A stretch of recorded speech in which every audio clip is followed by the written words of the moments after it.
Good morning and welcome to Saudi Arabia. Airborne attitude. I'm Lieutenant Garcia. This is Sergeant Quarterly. I got news for you guys. We'd like to say Just hello doesn't to get all any the people better back than in, this. are we all from New York here? Yes. The state of New York. By the way, the person operating the camera is Jack Swanstrom. Most of the time I spend on the air base. It's Lieutenant Cook. Lieutenant Cook, come here. Come here. I don't even appreciate what Joe's done. That's okay. People were responsive. They were kind and courteous for the most part to us. The war wasn't much of a war, went pretty quickly. Fortunately, because of the strategy, it was a decisive victory in just a short period of time with a minimal amount of losses.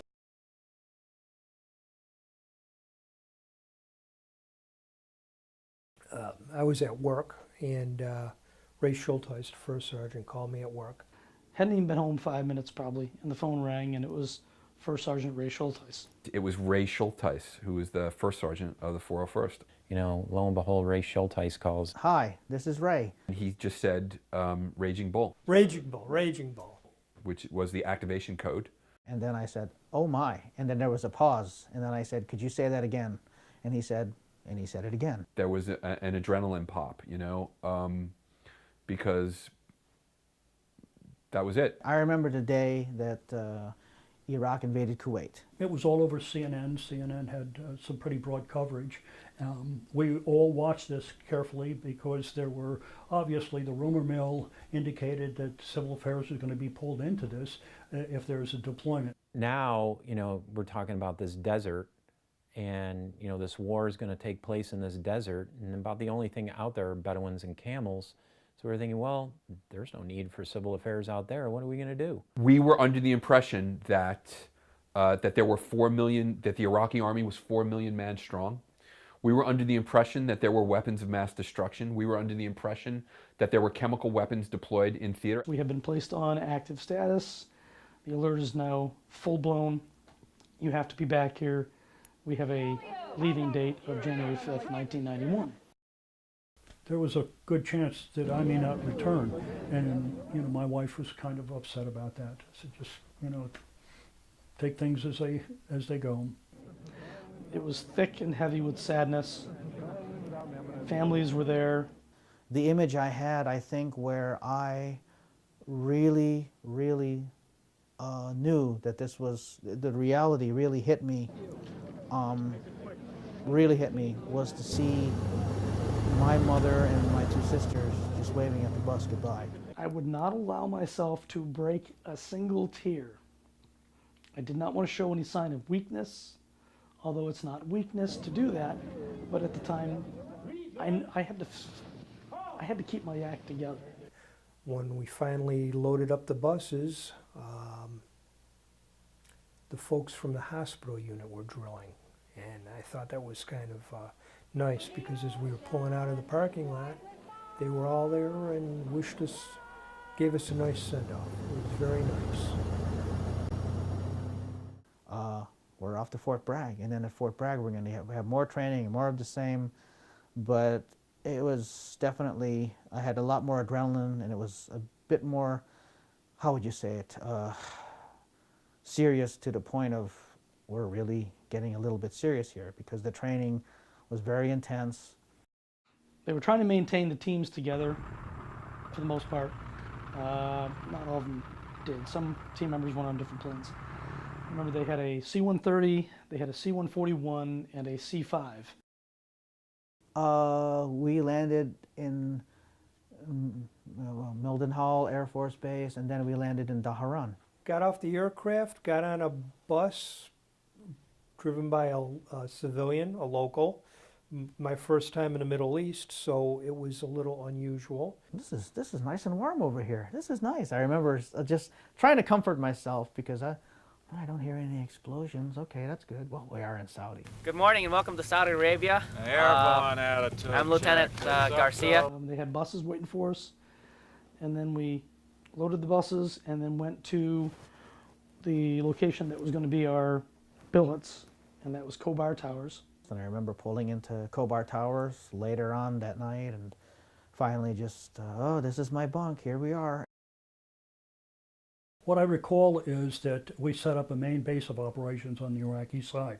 Now that was the field headquarters element, or the advanced element of the 14th MP Brigade. Okay, with 1st ID teams around us, 1st Infantry Division teams around us. Our purpose was to help with the movement of displaced personnel in the combat theater. Once we came through, and once they realized that it was like all 250,000 of us coming through, the Iraqis just started surrendering. A lot of them were not wanting to fight. A lot of them just gave up in droves. White flags, whatever they could, just kept giving up and giving up. And we had a lot of prisoners to deal with. The tank crew just stopped driving in the desert and surrendered. And that, from what I understand, was not that uncommon. They were just, we had enough, we're hungry, get out of the tank, put the white flag up. Some of these people had not had a meal in 3 months. They maybe had a little rice every day, no personal hygiene whatsoever. They were pretty well organized, but they were starving. Some of them were wounded, were clearly had PTSD or shell shock. Their leaders didn't give them enough food or water to carry on for even 3 or 4 days. It was horrifying how these, what these soldiers had gone through. And having been bombed back into the Stone Age, they were more than willing to give themselves up. One of the things that they had us doing that very, very first day, once we got into Iraq and once they set up the core holding area, was they had us assisting in the processing of enemy prisoners of war. The prisoners that filtered down from the 1st Armored Division units they would first come to us, and we could see the names of the officers who had processed them, who had just taken them off the line and then passed them on down to us. Then we had a number of MPs and the civil affairs folks that patted down the prisoners and processed them. We did probably 750, 1,000 pat-down searches of soldiers as they came through. And like I said, at times it was it was heartbreaking, because these guys were soldiers too. Some of these fellas were very cooperative. Others were a bit recalcitrant and needed a little guidance in the right direction. There were some that were sort of arrogant in defeat. There were some that attempted to cause problems. But nonetheless, everybody came through fine. And as the night got darker and the fog rolled in, we had a very large collection of people over the next few days. All of these members of the Iraqi army, and we're talking about, like, in the core holding area, at this point we maybe had 40,000 guys. I mean, it was insane. And we didn't have any wire or anything to control them at the time. We knew, because we had done a very in-depth area study of Iraq and the Iraqi army, we knew that there were sort of cliques and factions within the Iraqi army.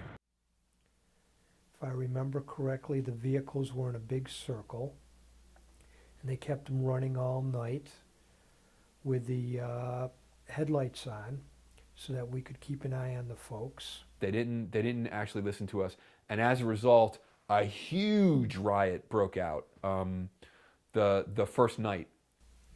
And the Kurds and the RGs got into a fight, and there were probably 15, 20 guys killed that first night. And in the middle of the night, I remember getting woken up because they wanted our loudspeaker and to try and get some control over things.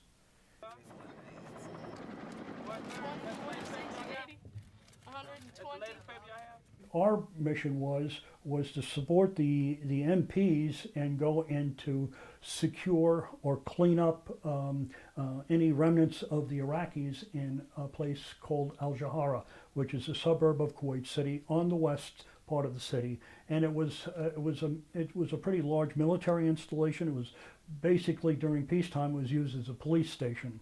But the Iraqis used it up as a major supply and armaments base. I don't know, somewhere on the 6th Ring motorway, about 40 or 50 kilometers outside of Kuwait City, one of our tires went dead.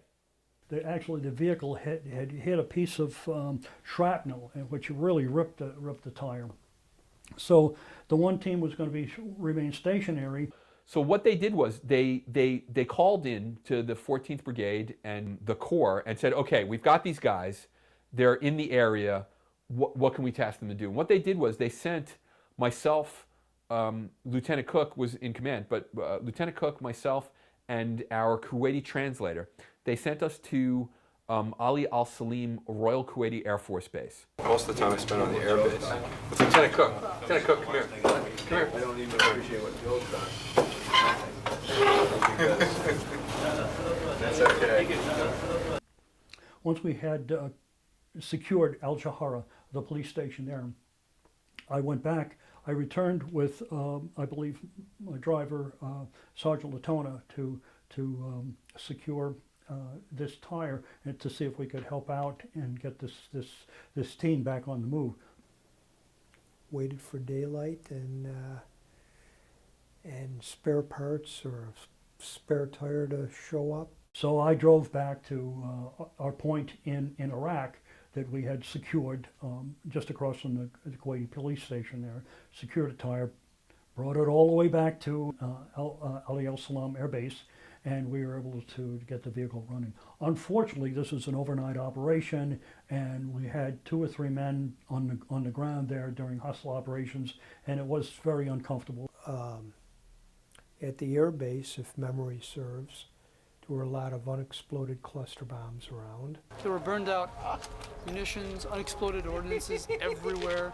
There were yellow cluster bombs all over the place. And there were mines everywhere. And as the Egyptians came in, we told them, look, you know, this area has not been cleared by the engineers yet. You need to keep your people close.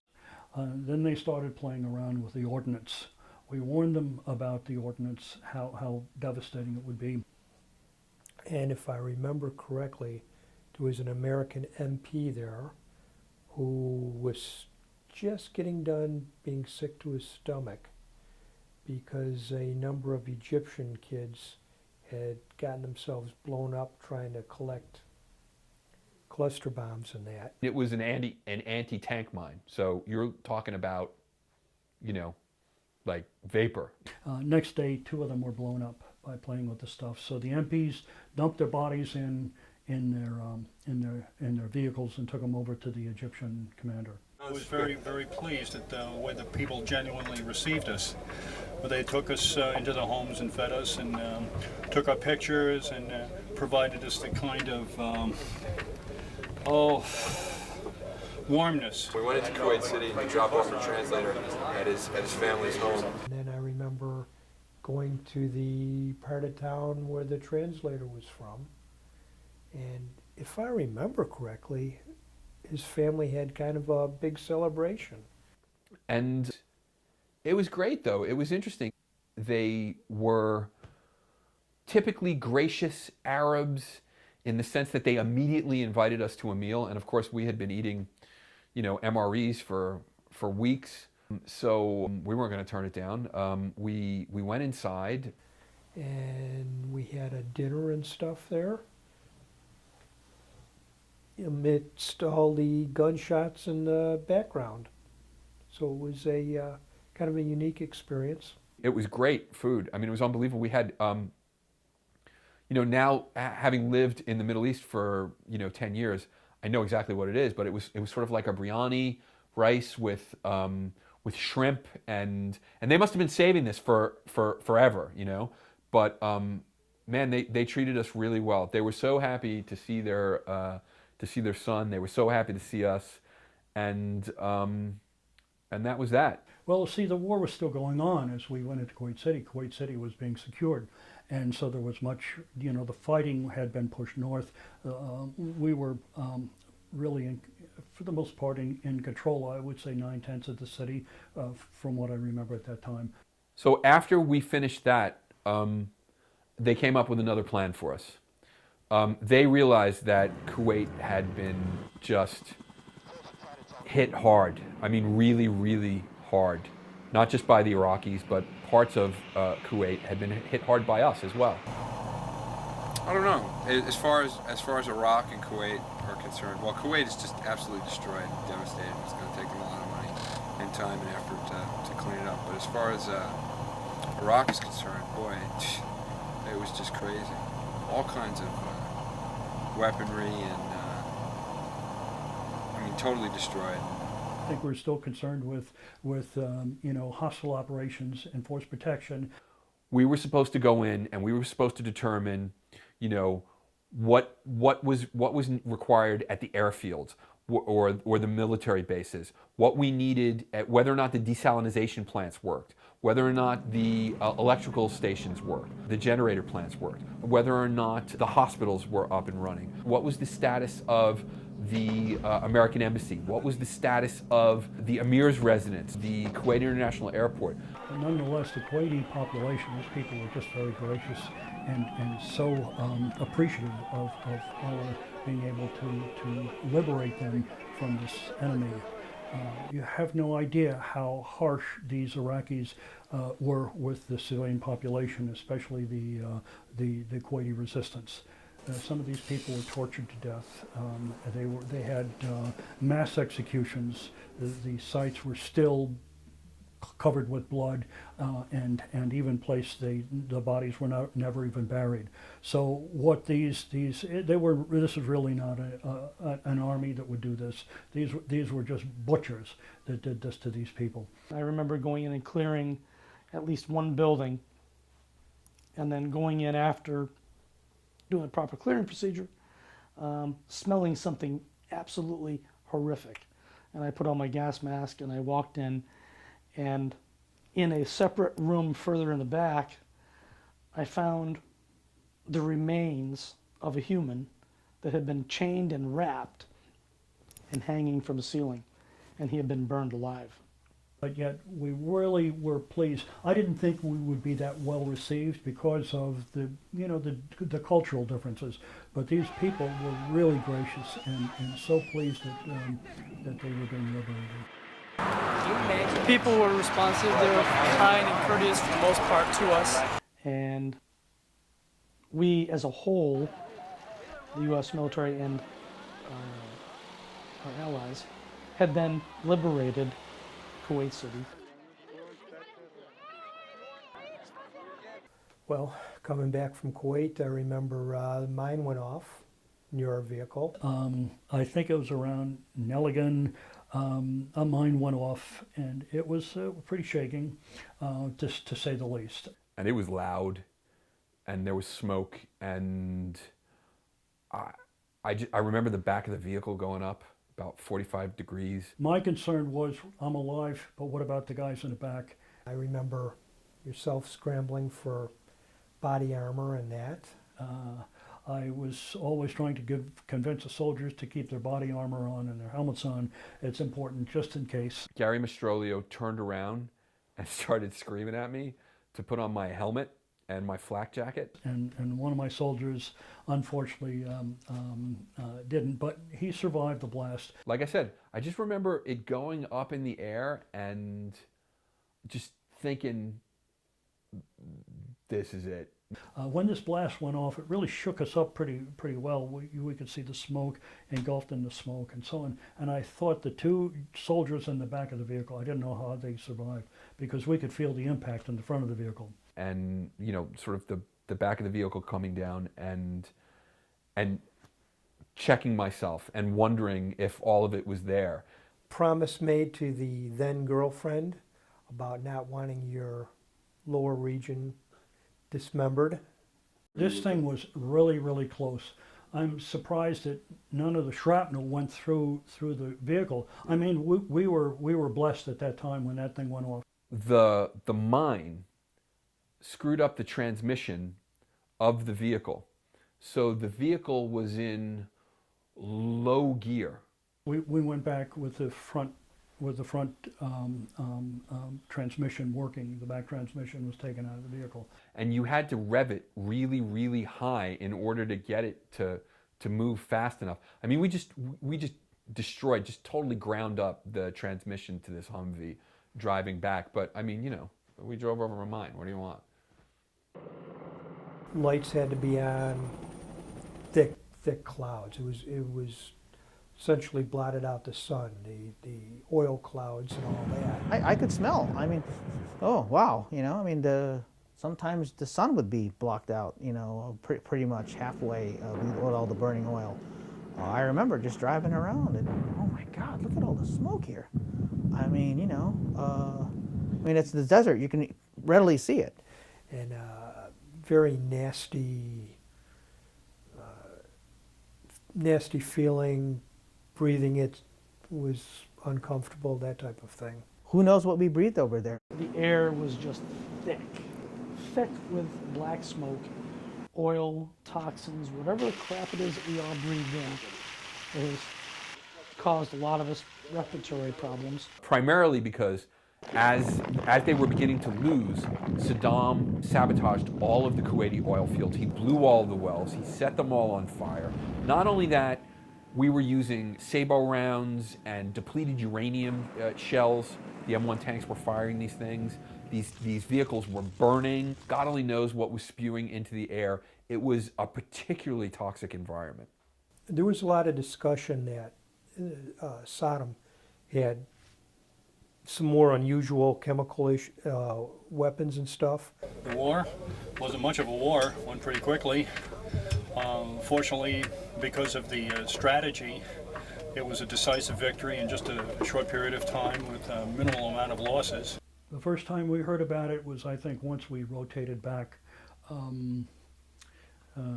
to Kobar Towers. There was consideration of what was really went off, and there some of these engineers had telltale signs of being exposed to nerve agents or mustard agents. A reality check that you could be hit with nerve gas, and you know that was a bigger deal to me. You know, shooting somebody or what have you, or carrying a weapon, who cares? That's nothing. But getting hit with nerve gas, that's a little bigger of a deal. There's a series of bunkers in a town called Qamashia in Iraq. I don't know if I'm pronouncing it correctly, but it's Qamashia in southern Iraq. There was a bunker there. It's Bunker 73, and an engineer brigade blew what they thought were regular munitions.